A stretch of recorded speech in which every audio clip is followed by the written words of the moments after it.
মানুষ যদি এখনই মঙ্গল গ্রহে যায় সে কি বেঁচে থাকবে, নাকি কয়েক মিনিটেই মৃত্যু নিশ্চিত?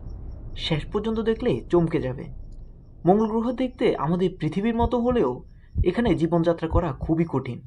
এখানে কোনো অক্সিজেন নেই, মানে শ্বাস নেওয়া অসম্ভব। তাপমাত্রা -60 ডিগ্রি পর্যন্ত নেমে যায়।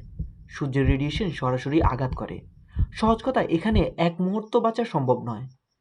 কিন্তু নাসা হাল ছাড়ছে না। তারা পরিকল্পনা করছে কিভাবে মানুষকে বাঁচানো যায়। বিশেষ ডোমের ভিতরে বসবাস, অক্সিজেনের উৎপাদন, মাটির নিচে নিরাপদ অঞ্চল। সুতরাং মঙ্গল গ্রহে বেঁচে থাকা সম্ভব, কিন্তু খুবই সীমিত পরিবেশে। তবুও প্রকৃত সত্য হলো, মঙ্গল গ্রহে বেঁচে থাকা মানেই জেলখানার মতো জীবন। বাইরে পা দেওয়া নিষিদ্ধ।